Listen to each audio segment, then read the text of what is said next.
Our This Week in XR podcast is sponsored by our friends at Zapper, the world's leading augmented reality platform and creative studio, with over 11 years of experience working with the world's biggest brands through Zapper Creative Studio.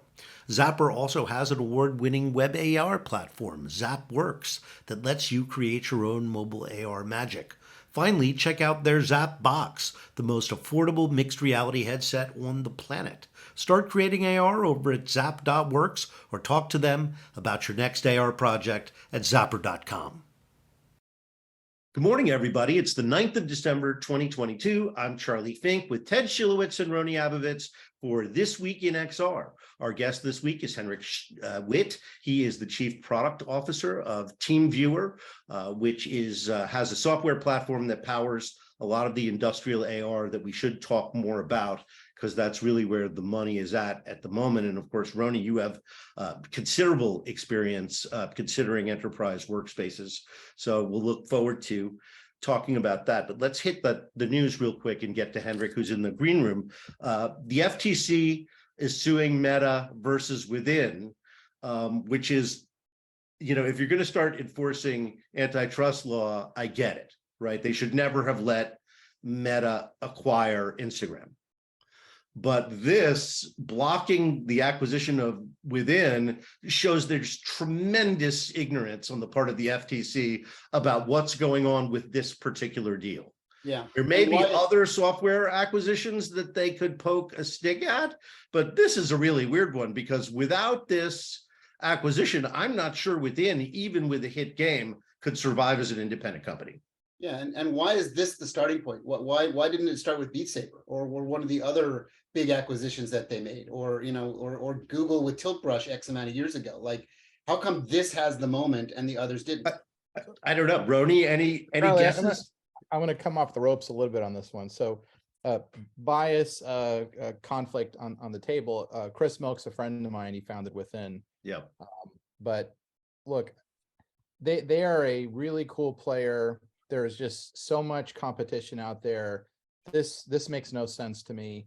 But also, like, I don't understand what the government's trying to do. They're trying to throttle like the tech economy, because if you prevent a Within from being acquired, then you're going to prevent startups from being funded, because most companies aren't going to go public. They're going to. So if Apple, Google, Facebook, Amazon, Microsoft can't buy companies, it's ludicrous. And I know that they're coming after Microsoft buying Activision. I'm like, are we a free market or not? Well, Microsoft Activision is an interesting case, because you can see what the concern is there. The consolidated company represents over 20% of the market. They own Xbox. They go from the fourth largest game company, the second largest game company acquires the fifth largest game company to become the largest game company. And I just think, given the limited number of game consoles, there's really only two, or I guess three if you count Nintendo in there. So I just don't know that deal passes the smell test for me in antitrust, because that's a public company. It's just a totally different thing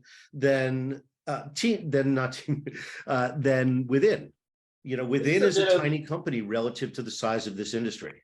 This is a bit of the three of us acting like our own little technology Supreme Court, right? Because there's a very interesting, nuanced argument here, right? Yes. And the flip side of this is that a lot of young developers make a valid case by saying they can't get a leg up because these large companies are gobbling up everything and never give them a chance to actually be something, and they're more referring to the hardware play stuff. You don't agree with that, Roni?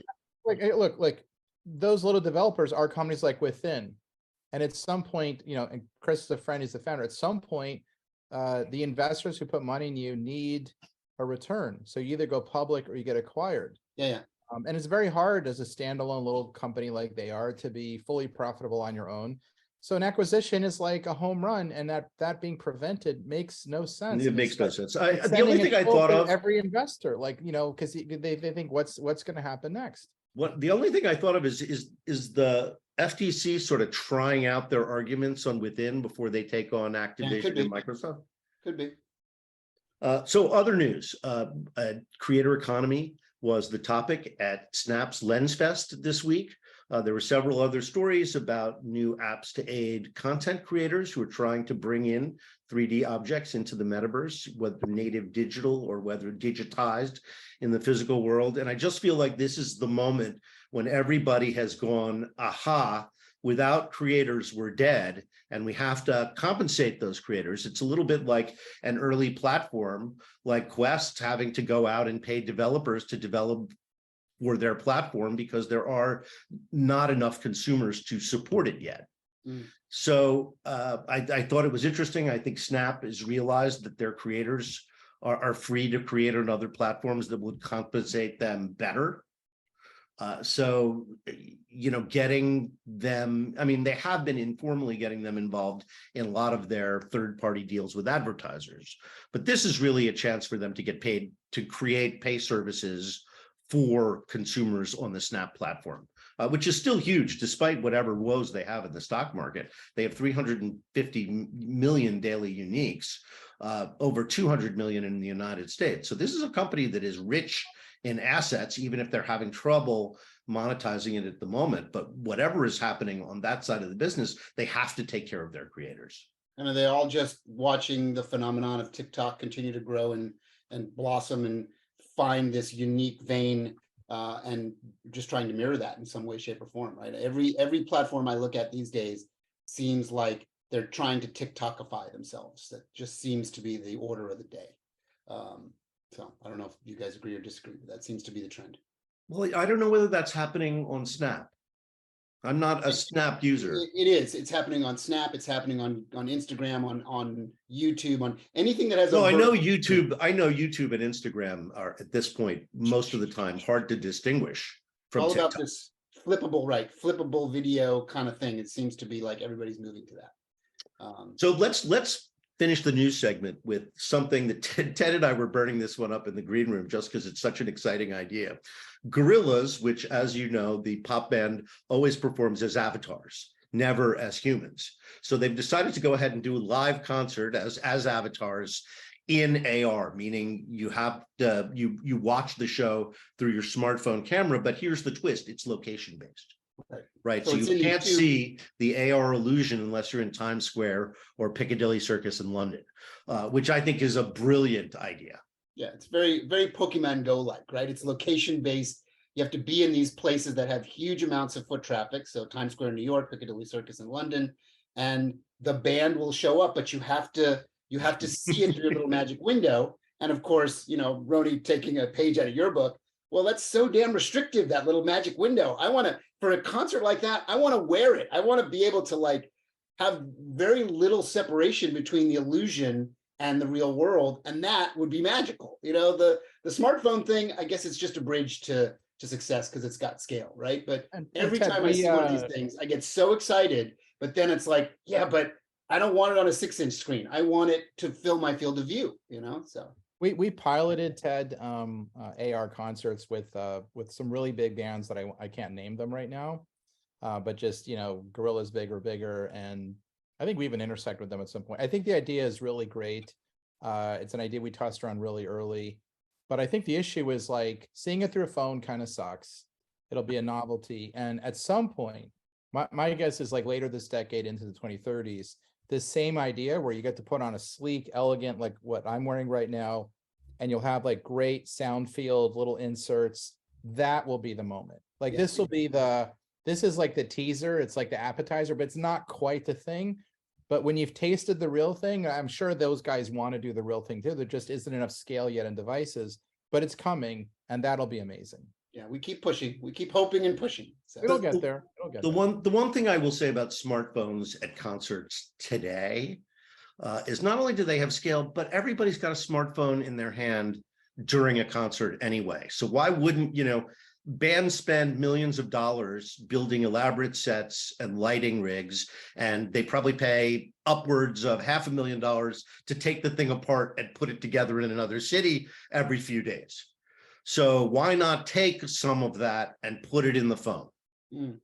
You also have the perfect situation because everybody is in one space and you can run a graphic or whatever you want around the stage, instructing people what to do and where to go on their phones. Okay, so here's an interesting postulation, because you're touching on an interesting point, Charlie.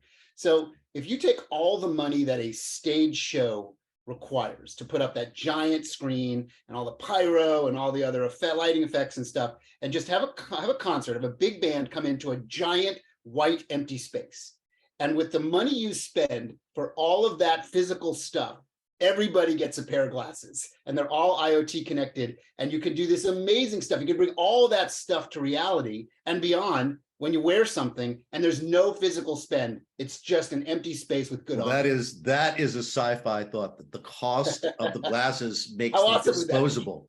Yeah, if the glasses were disposable, right? Exactly. Ted, I think that line's crossing, and I am working. I won't name them now, with one of the music labels on almost Something just like exactly that? what you described. Awesome. Great. All right. Let's bring our guest in, Hendrik Witt. He's the Chief Product Officer of Teamviewer. Those of you in the industry will remember his company Ubimax, which created a fantastic X platform that helped assisted reality micro displays deliver real results for real businesses.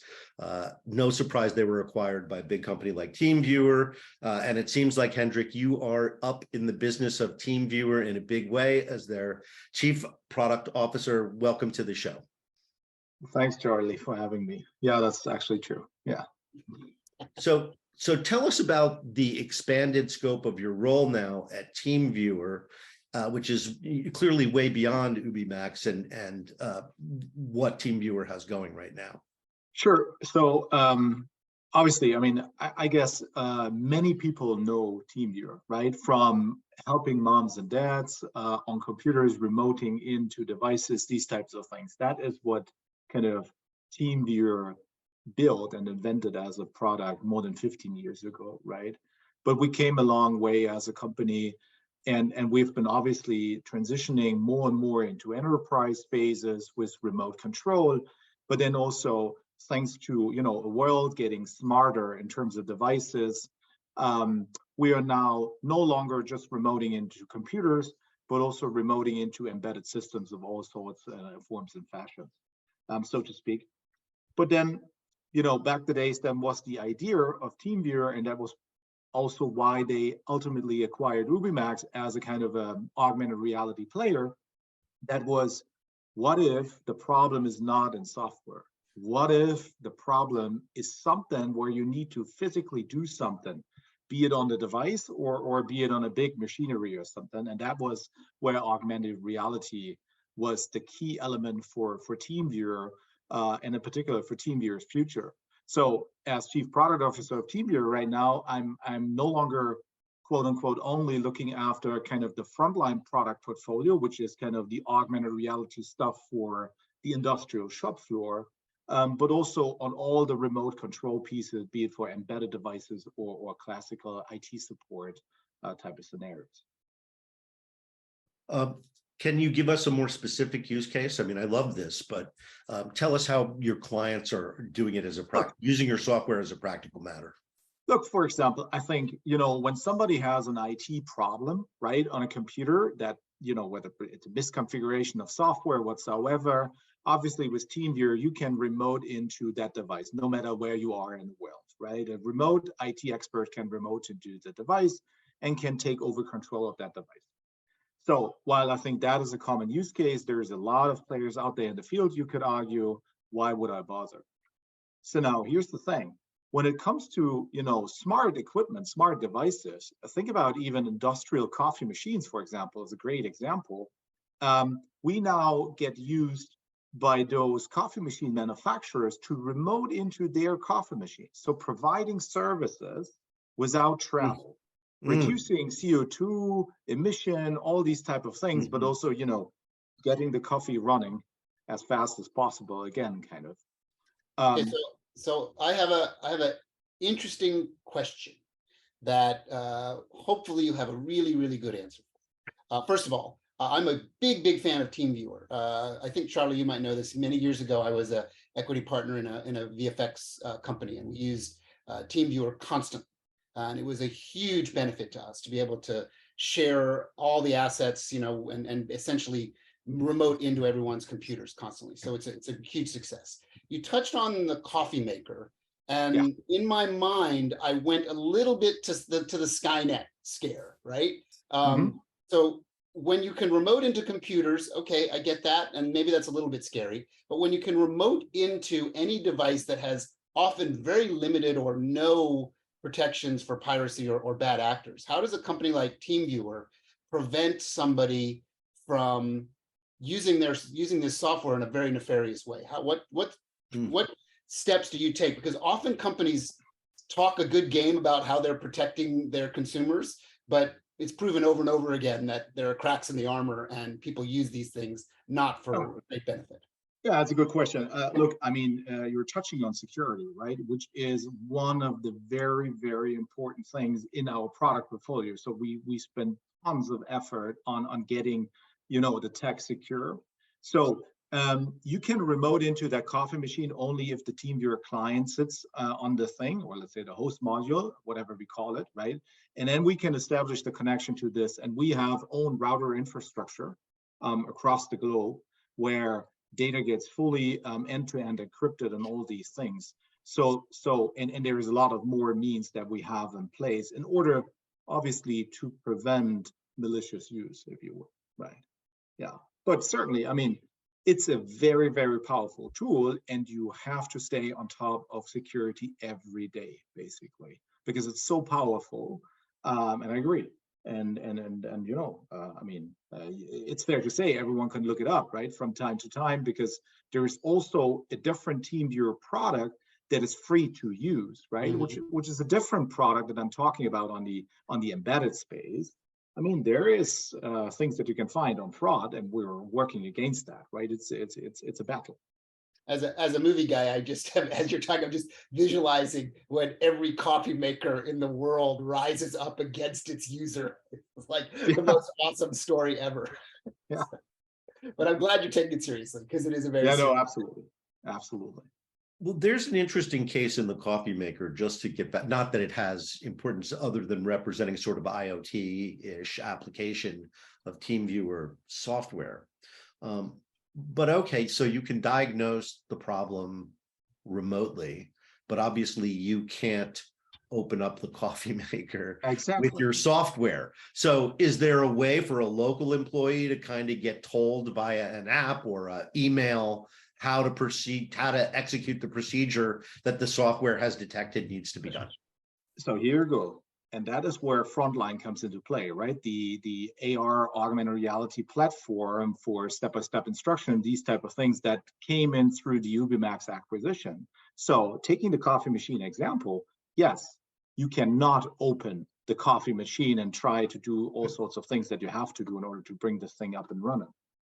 But what we can do is, we can send, for example, instructions to a person, be it obviously, whatsoever person is there, for example, leveraging the phone, like you just previously discussed, because everyone has that, it's scale, right? So, and you can get them the instructions, the step-by-step instructions powered by augmented reality. So giving them really the visual cues that they need in order to do better, let's say. That's one thing, which is kind of close to, a consumer that can use that.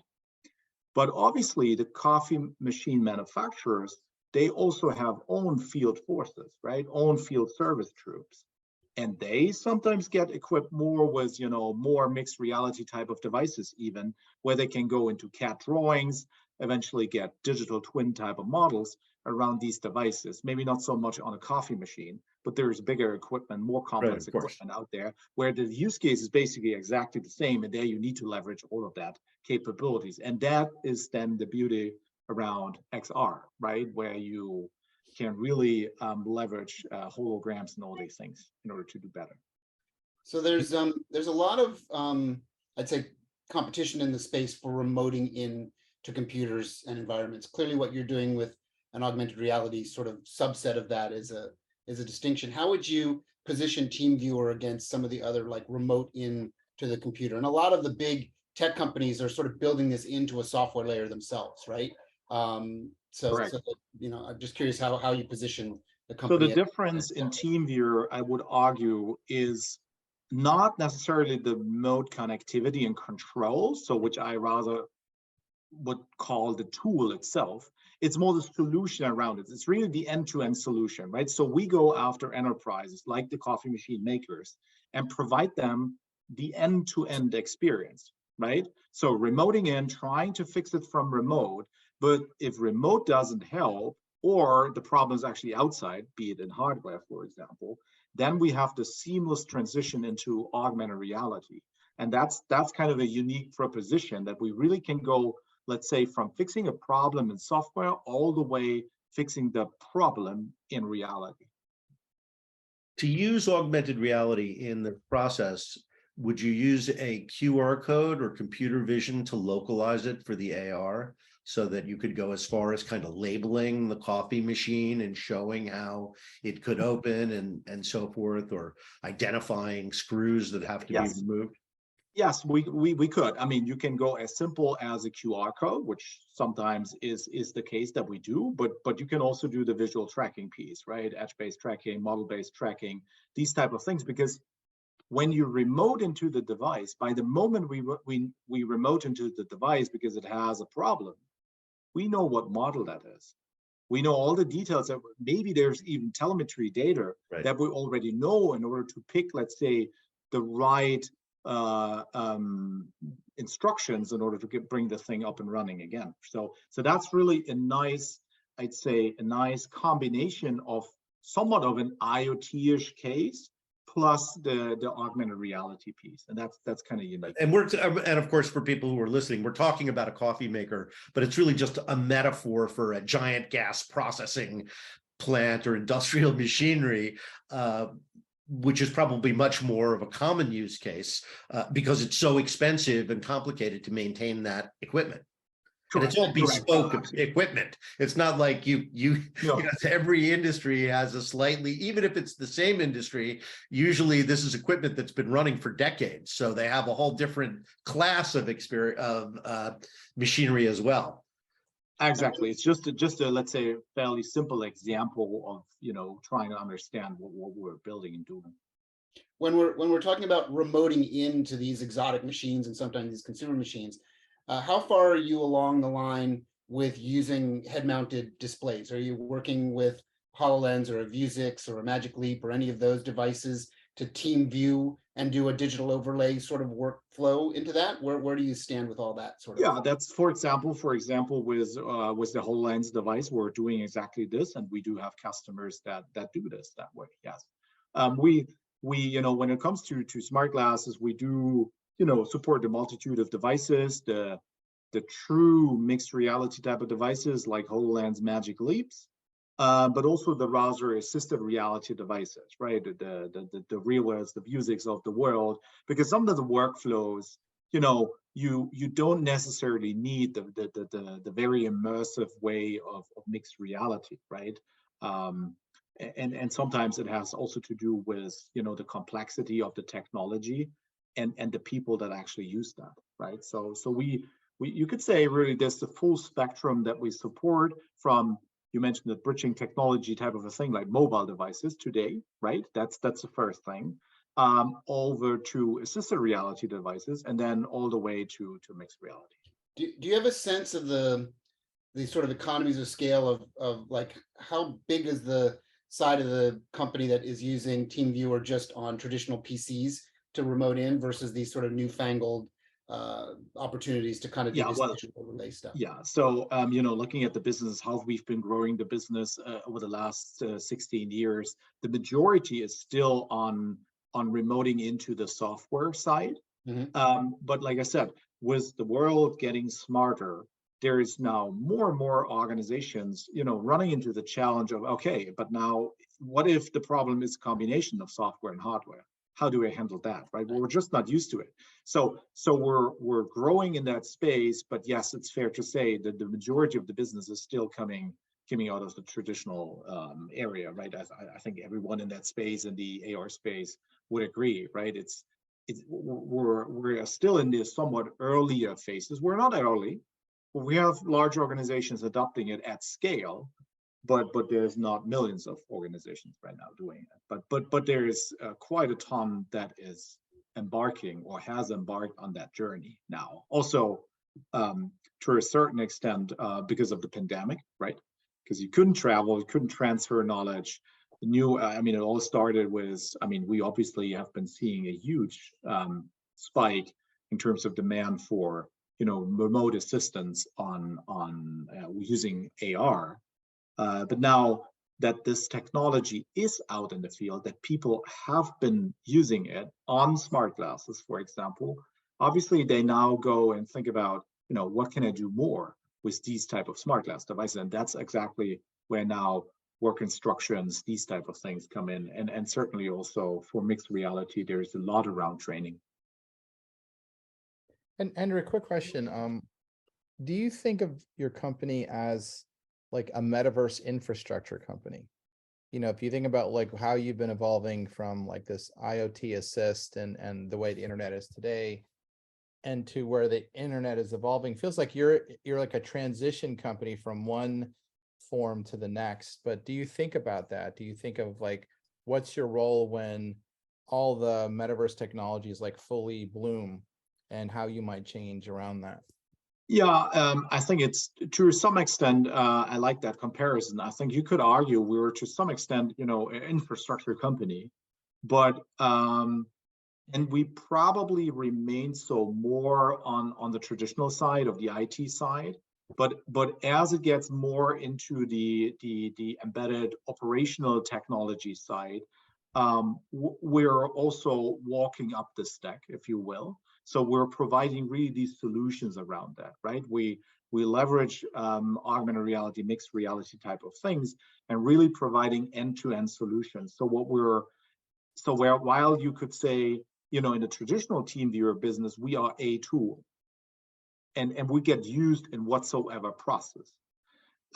When it comes to augmented reality and the newer products and solutions that we bring to the market, it's all about being a solution. It's all about being embedded into business processes, kind of not being a tool in a business process, but really coming with the solution, leveraging metaverse technology, really end to end. That's at least what we're seeing is also the demand in the industrial enterprise space right now.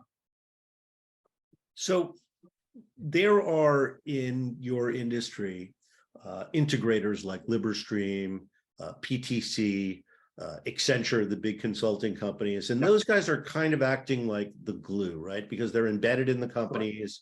They're the ones providing IT support and new technology support, and they're the ones who kind of push through this POC hell on behalf of the companies, and you're part of that solution, right? Exactly. We have a kind of a partner strategy from a go-to-market. Some customers we serve directly, but the vast majority is really through the Accenture of the world, truly, because like you mentioned, Charlie, they have, you know, they're in constant interaction with right. Well, it's what they do every day. I mean, in companies in digital transformation, they're going to do that once. Look, the frontline platform is a platform. It ships kind of with some form of standard process-based solutions. But by the end of the day, let's face it, it's almost like SAP, right? Yes, it's great that it comes with a template, but by the end of the day, the enterprises themselves twist and tweak it to their individual needs, which is exactly what is also happening more and more with our type of solutions that we offer. Charlie, can I tie this back to an interesting comment that we were talking about earlier in our podcast today? Do the three of you know roughly how many employees Accenture has? Just take a guess. I think it's like 180,000. Higher. Really? It's over 700,000 employees. So when we were talking about, you know, the FTC sort of tried to figure out what is too big, what is too powerful, as you guys were talking about Accenture, I just remembered, wow, Accenture's a humongous corporation, right? Does a company like that have an ownership level of the market share that is actually Yeah. a little scary for the government. They don't seem to be bothering with those guys very much. I don't know. So it's just an interesting point to be made. Well, are No. there other integrators even at that scale, right? McKinsey doesn't have that kind of scale. Well, they're all very big. I mean, Boston is big, Globant is big, but Accenture is I think the biggest. For people at PwC home is who may big. not have worked in big companies like Ted and I have, when you walk into let's take Google or Yahoo, for example. When you walk in there, a lot of those people, you think they're Google employees, but they're not. They're working for Accenture or McKinsey, and they're embedded in that company for however long on whatever projects they're on. It could be, in the case of some projects, really years. And they're indistinguishable from the other employees that they're working alongside of. And I had no idea. I was totally shocked by this. Terrifying, right? PwC, totally shocked. In 2020, it's probably bigger now. 2020, PwC had almost 300,000 employees. So, right, and those employees are spread across the Fortune 1000. Right, exactly.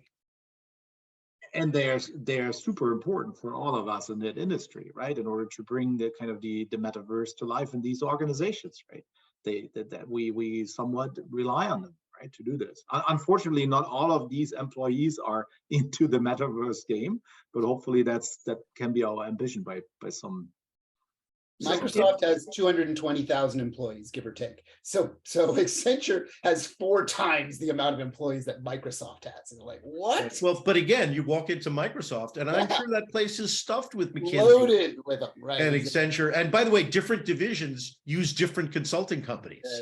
Yeah. So you might walk in there, and there's PwC, and there's Accenture, and but those guys actually come up against what I think is the hardest part of the process of digitizing the workforce and giving everybody access to the metaverse, however we define that. And it's happening, I think, more slowly than anyone anticipated, because there is so much friction in process change on the frontline level. I mean, everybody is busy working, and most companies don't have the luxury of having a giant staff looking at new technologies. So they put together this formula for change, but it is still really, really slow moving process. So I guess my question is one of momentum, right? Do you think the momentum is accelerating for that, or is this just sort of a slow build that's going to take the rest of the decade? Well, I think we would all agree it is slow. It has been slow, and we all hope for acceleration over the last years.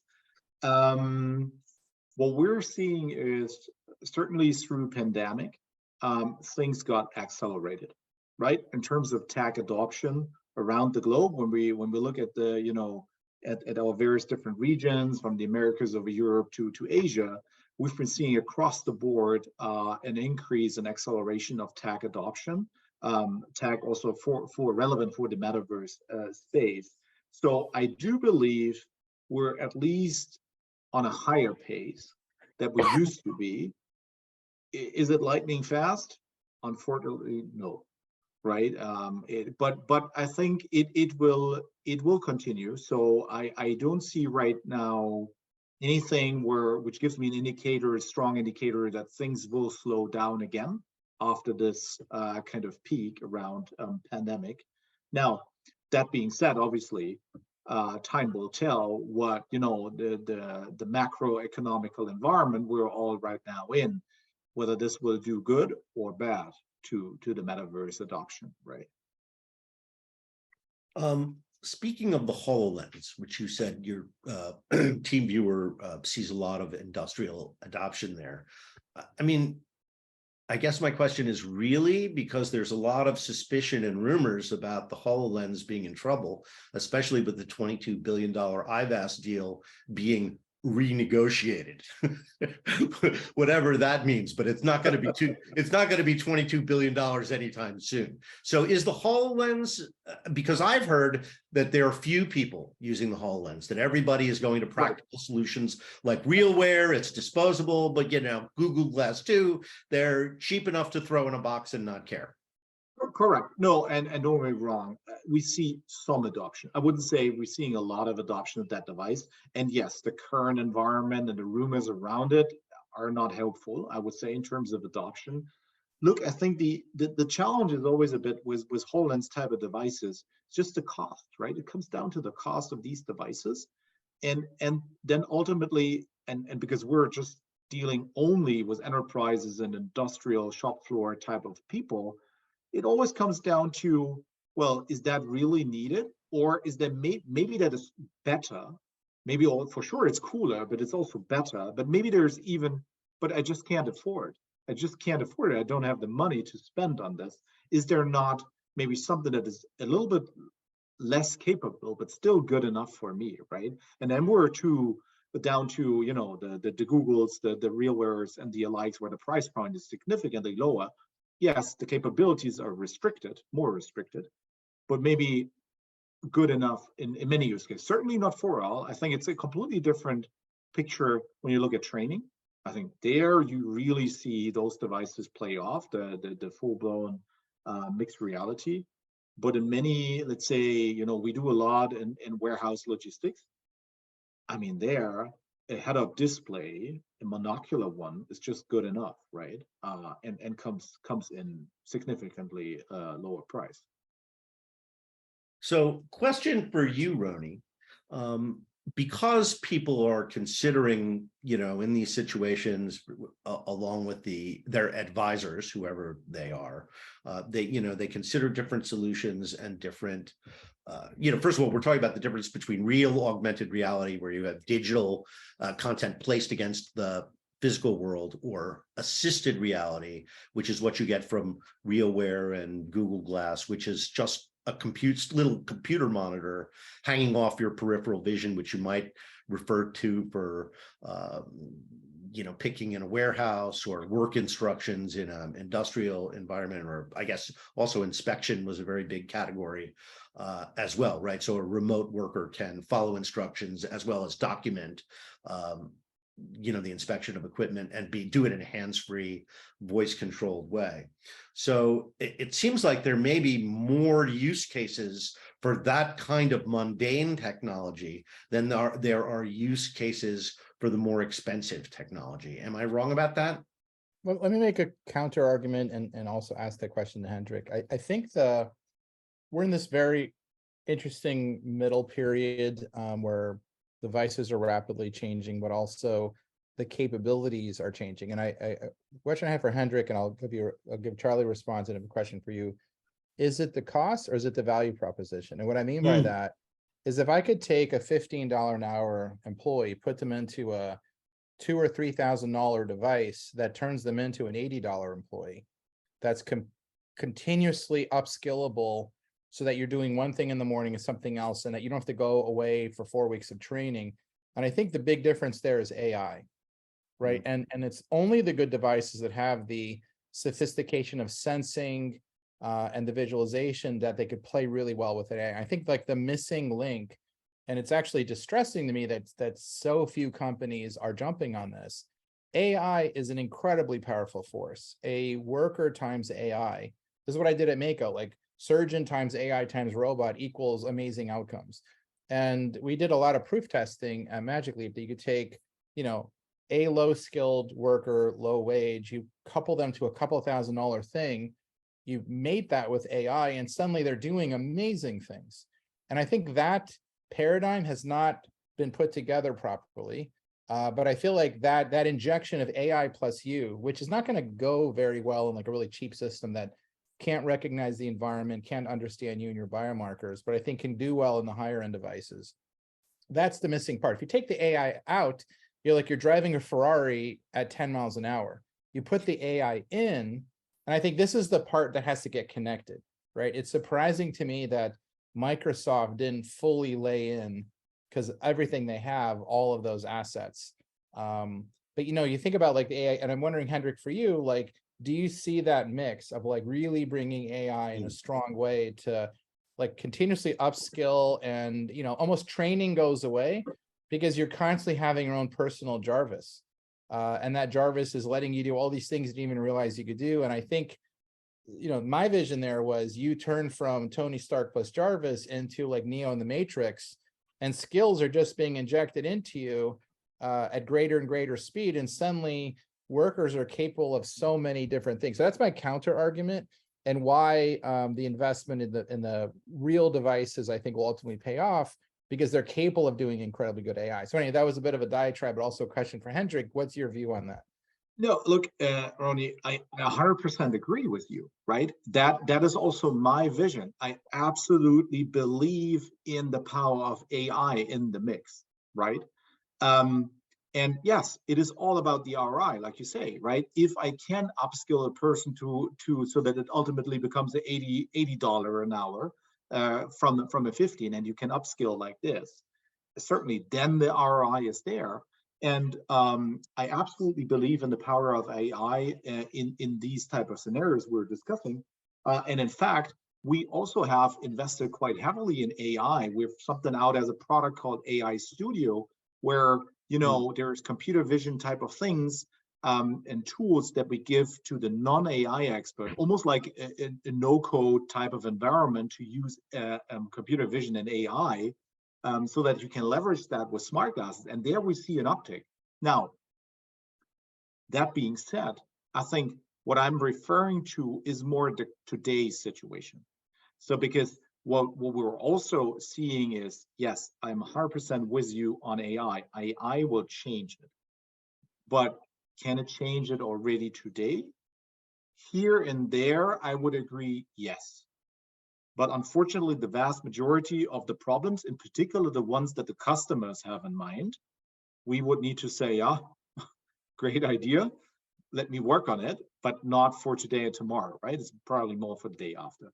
So I think that's kind of, so I'm referring more to the current situation in terms of adoption but when you ask me in terms of vision and where are you guys working on, we're working more in AI than we're working on the rest.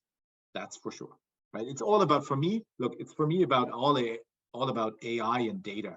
And the one is kind of computer vision type of things. But the other thing is, I do believe very strongly in the power of all sorts of other vendors, right? You can do great stuff with IMUs and the alikes, right? And can recognize, I don't know, motion patterns, body postures. You can do all sorts of cool things with that. And there is where the value is, I think. That is a great thought to end on. That's our show for today. Hendrik, thank you so much for joining us. I learned a lot from this conversation, from you also, Roni. Great to have you with us once again. Everybody have a great weekend, and we'll see you next Friday. Thanks, everybody. Cheers.